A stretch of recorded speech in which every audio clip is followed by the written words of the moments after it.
All right, so are you ready for a deep dive into something kind of spooky? We're talking handwriting analysis. Ooh, spooky. I like it. Yeah, we got all these articles about it, Yeah. and it's something people have been debating back and forth for a long time, right? Whether there's any science to graphology or if it's all just for fun.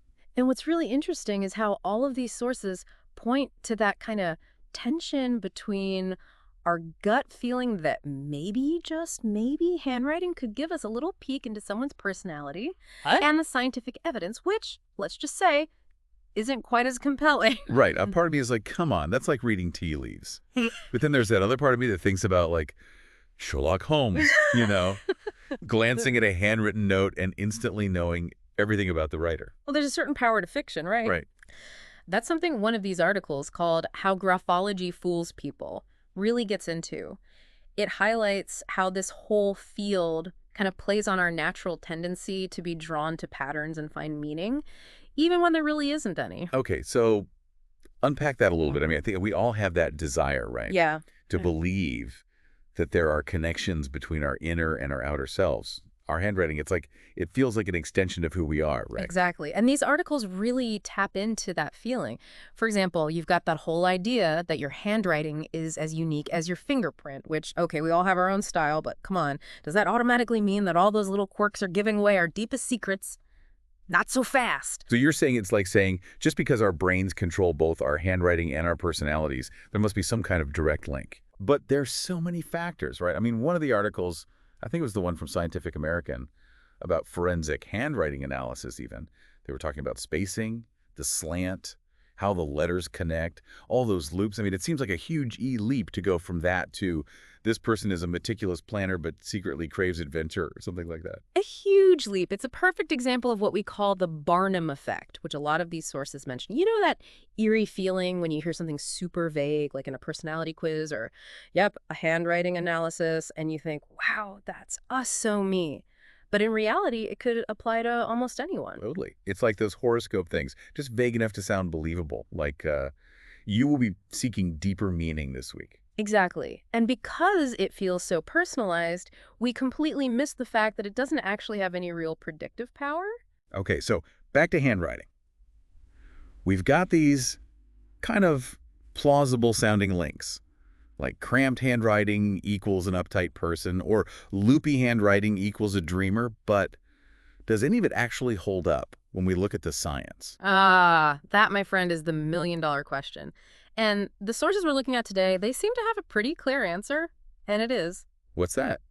not really. Not really. So you're saying this whole system of analyzing loops and slants, it just falls apart when put to the test? Pretty much. Several sources bring up this research showing graphology is basically useless when it comes to predicting personality. Huh. Like, forget about whether someone's an extrovert or how conscientious they are. This stuff can't even tell you if someone's likely to steal a stapler from the office.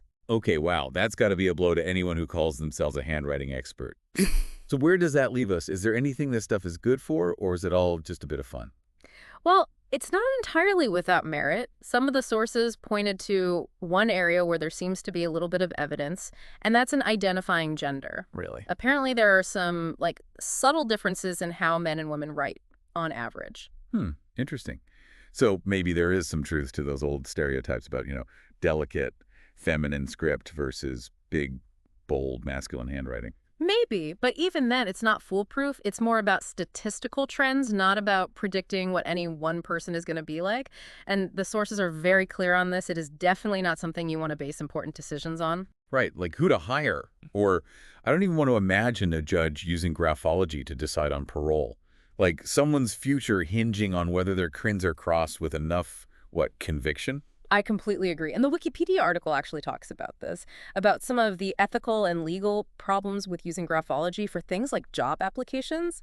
It's been called discriminatory, a huge invasion of privacy, especially since the evidence suggests that it doesn't even work. It's giving me some serious snake oil salesman vibes. All these alluring promises, but no real substance. Speaking of which, what about that graphotherapy thing I read about? Changing your handwriting to change your personality. Yeah, like something out of a movie montage. I know, right? But the McGill article actually connects this idea to sympathetic magic. like attracts like the same principle behind, oh, I don't know, astrology or carrying around a lucky rabbit's foot. So basically, if I want to be more spontaneous, I just need to start throwing in a few more flourishes to my writing. Seems a little simplistic. To put it mildly, there's just no real evidence to support that. I mean, it's tempting to think we can just control our destiny with these little symbolic gestures, but real life is rarely that simple. And it isn't just us being skeptical, right? I mean, weren't there some pretty major studies that basically debunked graphology? Oh, yeah. A few of these articles mention this huge review of over 200 studies on graphology, and the results were, let's just say, not good. Graphologists were no more accurate than random chance at predicting people's personality traits. Ouch. Double ouch. So much for years of specialized knowledge, right? And here's the real kicker. They also did no better than untrained people at judging personality from handwriting. Oh, wow. Okay, so they're no better than me just picking up a piece of paper. Exactly. And to add insult to injury, a few of these articles mention all this infighting within graphology itself. Right. One school says this type of loop means you're a creative genius, and another one says it's a sign of immaturity. It really is a mixed bag, isn't it? Talk about mixed messages. It's like trying to navigate with a compass that's constantly spinning. I mean, without some kind of standardized system, how can anyone claim to be accurate? Exactly. And that lack of consistency really undermines the whole field. Okay, so with all of this evidence stacked against it, why do you think graphology has persisted for so long? Why do people still find it so compelling? You know, that's the million-dollar question. Part of it might be that very human need we all have to try and make sense of ourselves and everyone else. We crave these patterns and explanations, Even if they aren't real. even if they aren't real. Graphology offers this sense of certainty, a sense of control in a world that can often feel pretty random and chaotic. We want to believe there's this secret code hidden in our handwriting, a key to unlocking all the mysteries of personality. Right, like a shortcut to really understanding someone. Exactly. And Yeah. as long as that desire is there, I think graphology is going to stick around, even if it's more about entertainment than actual scientific validity. Okay, so we've got this intriguing but ultimately flawed system. Is it just a harmless bit of fun then?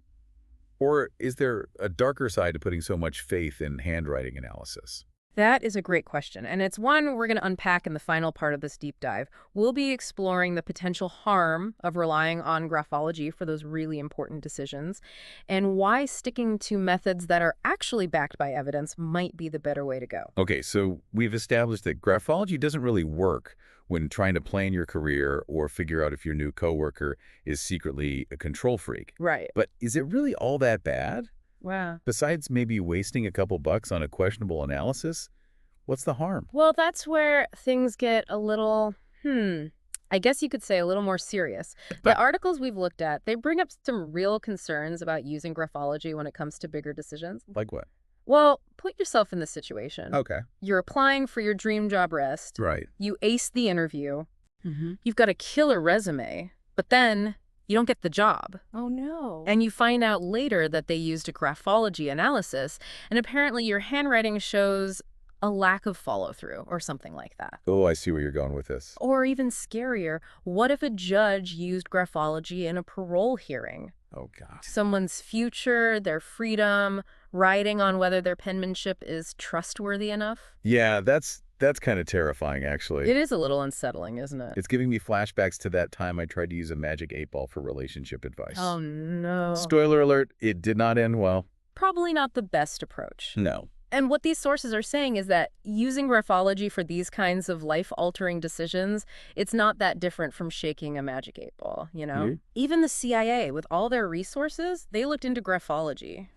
Really? Yeah, I mean, they're pretty interested in what makes people tick. I guess so. And their conclusion?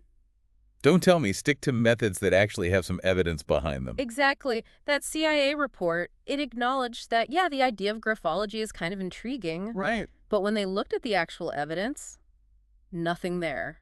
Interesting. So when we're talking about decisions that affect people's lives, we got to use what works. Facts over feelings. Exactly. So no more trusting my gut about a suspicious signature then. Probably for the best. All right, good to know. So what's the takeaway here? I mean, it seems like handwriting analysis is more about what we imagine or want to see rather than any kind of objective truth. It really does. It really makes you think, Yeah. Like, about how easily we can get tricked by our own brains. It's fascinating, isn't it? Like Yeah. how our brains are always trying to find these shortcuts, these patterns, even if they aren't actually there. Right, like we're programmed to look for meaning everywhere. And graphology, it really taps into that fascination we have with, trying to understand what's going on inside people's heads. Absolutely. Yeah. Which is probably why people have been talking about it for centuries. It's a really compelling idea. It is. I have to admit, even after all of this, I kind of want to go grab a bunch of my friends' notebooks and, I don't know, play armchair graphologist. I get it. Just for fun, of course. Well, it definitely makes you think. It really does. If graphology isn't really the key to unlocking someone's personality, then what does our handwriting actually tell us? Is it just a random set of habits we've picked up, or is there something more to it? I guess that's something for all of us to ponder, isn't it? I think so.